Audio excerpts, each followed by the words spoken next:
அனைவருக்கும் அன்பான வணக்கம். இன்னைக்கு நம்ம ஒரு முக்கியமான வீடியோ தான் பார்க்க போறோம்.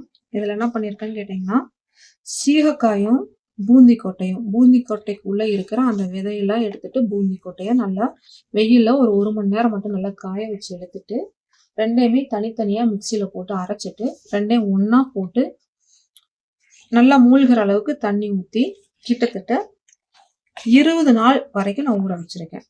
தினமும் ஒரே ஒரு முறை மட்டும் இப்படி கலக்கி மட்டும் விட்டுருவேன். மேல எந்த விதமான அந்த ஒரு பூஞ்சை பிடிக்காமயோ, இல்ல ஆட கட்டாம இருக்கணுங்கிறதுக்காக. அவ்வளவுதான். அதை எடுத்து நான் வடிகட்டிருவேன். சரிங்களா? பூந்தி கொட்டையும், சீகக்காய் தூளும் சம அளவு தான். சீகக்காய் தூள் இல்லைங்க. சீகக்காய நம்ம பவுடர் பண்ணிக்கிறோம். நம்மளே மிக்சியில போட்டு 1 2 தான் பவுடர் பண்றோம். சக்கையா திப்பியா தான் இருக்கும். ரொம்ப நைஸ் பவுடர் வேண்டாம். அதை எடுத்து நம்ம வடிகட்டிக்கிறோம். 10 நாள்ல இருந்து நீங்க 1 மாசம் வரைக்கும் கூட ஊற வைக்கலாம். ஆனா தினமும் நம்ம ஒரு முறை கலக்கி விட்டுறணும். அதுதான் முக்கியம். பூந்தி கொட்டை போட்டதுனால உங்களுக்கு நல்ல நுர வருது பாருங்க. கைப்படாம வடிகட்டுங்க.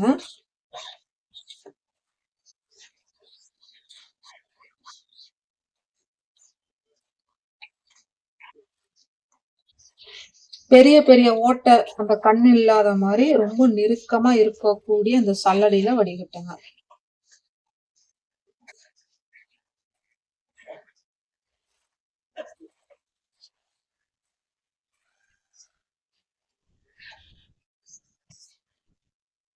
இந்த சக்கையை வேஸ்ட் பண்ணிடாதீங்க. பித்தளை பாத்திரங்க கழுவுறதுக்கோ இல்ல சாதாரண நம்ம சமையல் பாத்திரங்க கழுவுறதுக்குலாம் பயன்படுத்திக்கலாம்.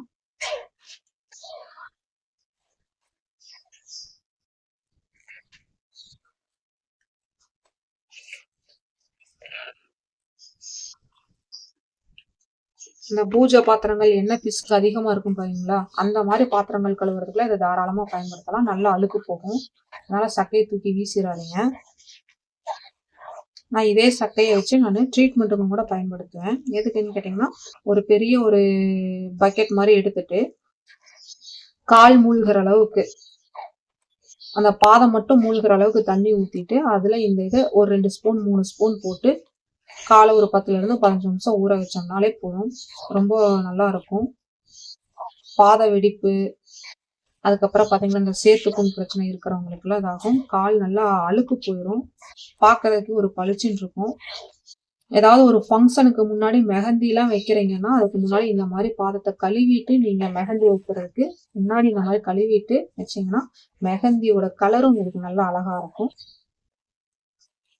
நகை கண்ணுக்குள்ள இருக்கக்கூடிய இடுக்குல இருக்கக்கூடிய அழுக்கெல்லாம் சுத்தமா வெளியில வந்துடும். ஸ்கின் பிரச்சனை இருக்கிறவங்க இந்த சக்கையை போட்டு காலை நல்லா ஊற வச்சு எடுத்தீங்கனாலே சூப்பரா இருக்கும். ஓகேங்களா? அவ்வளவுதான்.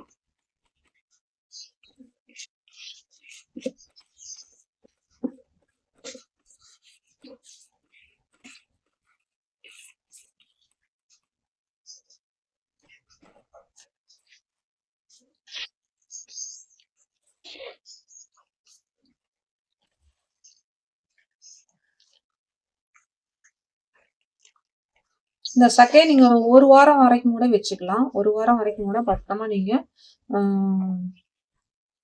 வச்சிருந்துட்டு அதை நீங்க அந்த தினமும் கூட நீங்க பாதத்தை சுத்தப்படுத்துறதுக்கோ இல்ல மற்ற பாத்திரங்களை சுத்தப்படுத்துறதுக்கோ நீங்க இது பண்ணிக்கலாம். பொதுவா கை காலுக்கு தேய்ச்சு குளிக்கிறதுக்கு கூட நீங்க இதை யூஸ் பண்ணிக்கலாம்.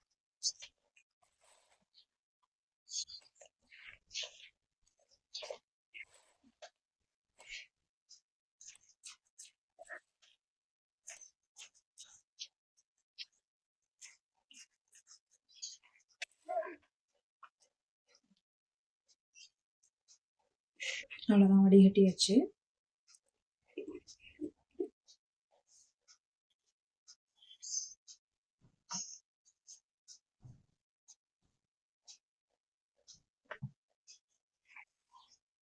இதுக்கு நமக்கு 1 லிட்டர் அளவுக்கு நான் எடுத்திருக்கேன். எனக்கு கிடைச்சிருக்கு. நான் 1 1/4 லிட்டர் அளவுக்கு தண்ணி ஊற்றினேன். மூழ்கிற அளவுக்கு ஊத்துறது தான். இந்த சீகக்காய் எந்த அளவுக்கு போடுறது, பூந்தி கொட்டை எந்த அளவுக்கு போடுறது அந்த கணக்குலாம் இல்லை. நான் எந்த அளவுல பொதுவா போட்டேன்னு கேட்டீங்கன்னா, ஒவ்வொரு கைப்பிடி அளவுக்கு தான் நான் போட்டேன். ஒரு கைப்பிடினா 2 கைப்பிடி அளவுக்கு போட்டேன். அதாவது சீகக்காய் ஒரு 150 கிராம், பூந்தி கொட்டை ஒரு 150 கிராம், ரெண்டுமே சம அளவுக்கு போட்டுக்கோங்க. போட்டுட்டு உங்களுக்கு எத்தனை நாள் வரைக்கும் உங்களால அதை ஸ்டோரேஜ் பண்ண முடியுமோ அத்தனை நாள் வரைக்கும் மட்டும் நீங்க ஊற வச்சுக்கோங்க. 10 நாளும் நீங்க ஊற வைக்கலாம், 20 நாளும் ஊற வைக்கலாம், மினிமம் ஒரு வாரம் அந்த கணக்கு வச்சுக்கோங்க.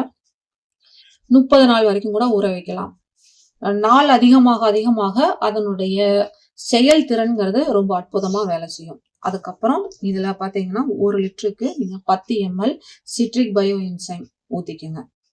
நான் இன்னைக்கு இத வெளியில வாங்கின பயோ என்சைம் தான் நான் பயன்படுத்த போறேன்.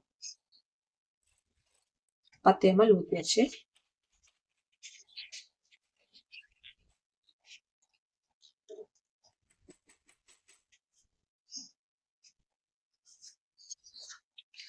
அவ்வளவுதான். என்சைம் ஊத்துனதுக்கு அப்புறம் ஒரு சின்ன கலக்கிடுங்க. அவ்வளவுதான். அதுக்கப்புறம் கைப்படாத அளவுக்கு பேக் பண்ணணும்.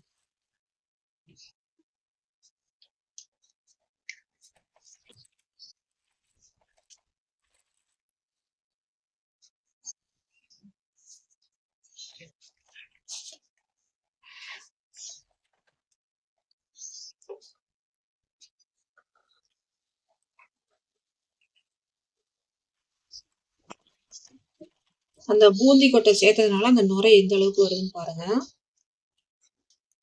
கைப்படக்கூடாதுங்க. கைப்படாம பேக் பண்ணி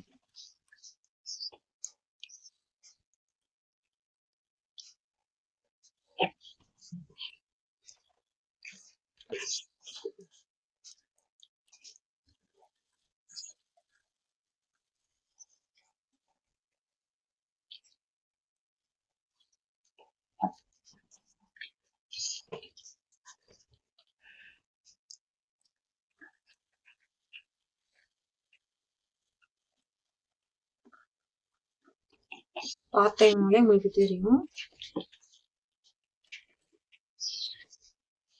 நல்ல நுரை வந்திருக்கு பாருங்க.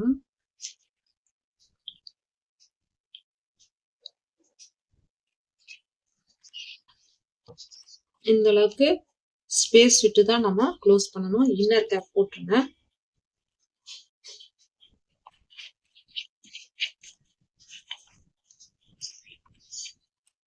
நம்ம ப்ராடக்ட் தயாராயிருச்சு. இதை எதுக்கெல்லாம் பயன்படுத்தலாம்? நல்ல நுரவளம் இருக்கக்கூடியது ஏன்னு கேட்டீங்கன்னா, நம்ம அந்த பூந்தி கொட்டை சேர்த்திருக்கோம். சோப்புக்கு நீங்க தயார்படுத்துறதுக்கு ஹெர்பல் சோப், மூலிகை சோப் நீங்க தயார் செய்யறதுக்கு இதை நீங்க பயன்படுத்தலாம். ஹெர்பல் ஷாம்பு தயார் செய்யறதுக்கு நீங்க இதை பயன்படுத்திக்கலாம். அடுத்தது பாத்தீங்கன்னா, நீங்க பாத்திரம் கழுவுற ஜெல், பீதாம்பரி ஜெல், இந்த மாதிரி இதுக்கு நீங்க தயார்படுத்தும் பொழுது இதை பண்ணிக்கலாம். இதை அப்படியே டைரக்டா நீங்க உடம்புக்குலாம் ஒரு சிலர் என்ன பண்ணுவாங்கன்னு கேட்டீங்கன்னா, எண்ணெய் தேய்ச்சி நல்லா குளிப்பாங்கல்ல, அந்த மாதிரி குளிக்கின்ற நேரத்துல இதை டைரக்டா எடுத்து நல்லா கைகளுக்குலாம் தேய்ச்சி விட்டாங்கன்னா அந்த எண்ணெய் பசையெல்லாம் சுத்தமா போயிடும். இந்த மாதிரி இதுக்கு நீங்க பயன்படுத்திக்கலாம். இதை அப்படியே கூட நீங்க சேல்ஸுக்கு நீங்க கொண்டு போகலாம். இது நம்ம கடைக்கான சேல்ஸுக்கு தான் நான் இதே மெத்தீட்ல இதே முறையில தான் நான் சேல்ஸுக்கு வச்சிருக்கோம். ஓகேங்களா? ஒரே பாட்டில் தான் 1 லிட்டர் அளவுக்கு தான் நான் பேக்கிங் பண்ணி நம்ம கொடுத்துட்டு இருக்கோம். இந்த இன்னர் பேக்கிங் போடாம நீ இது பண்ணீங்கன்னா செல்ஃப் டைம்ங்கிறது வராது. இது எவ்வளவு நாளைக்கு நல்லா இருக்கும் அப்படின்னு கேட்டீங்கன்னா, பல வருடங்கள் நல்லா இருக்கும். 2 வருஷம் 3 வருஷம் வரைக்கும் கூட உங்களுக்கு நல்லா இருக்கும். காற்று போகாம நம்ம வச்சிருக்கிற வரைக்கும் ரொம்ப நல்லா இருக்கும். இதையும் நம்ம அப்படியே விற்பனைக்காக கொண்டு போகலாம். நம்ம அப்படியே பயன்படுத்தலாம். இல்ல இத அடுத்த ஒரு பொருளா, இத மூலப்பொருளா வச்சு சோப்பு, ஷாம்பு இந்த மாதிரி நீங்க எது வேணாலும் நீங்க தயாரிக்கலாம். இன்னும் சுத்தப்படுத்தக்கூடிய அந்த கரைகளை நீக்கக்கூடியதுக்கு எது எதுக்கெல்லாம் பயன்படுத்தலாம்ங்கிறது நீங்க இன்னும் முயற்சி செஞ்சு பாருங்க. நான் துணி துவைக்கும் பொழுது இதை கொஞ்சம் ஊற வச்சுட்டு துணி துவைப்பேன். ரொம்ப அழுக்கு சுத்தமா போகும். நல்லா இருக்கும். ரொம்ப துணிகளும் ரொம்ப சாஃப்டா இருக்கும். சரிங்களா? ஆனா இதுக்கு நான் எந்த விதமான வாசனை திரவியங்கள் சேர்த்தல. உங்களுக்கு தேவைப்பட்டால் நீங்க சேர்த்திக்கலாம். நன்றி, வணக்கம்.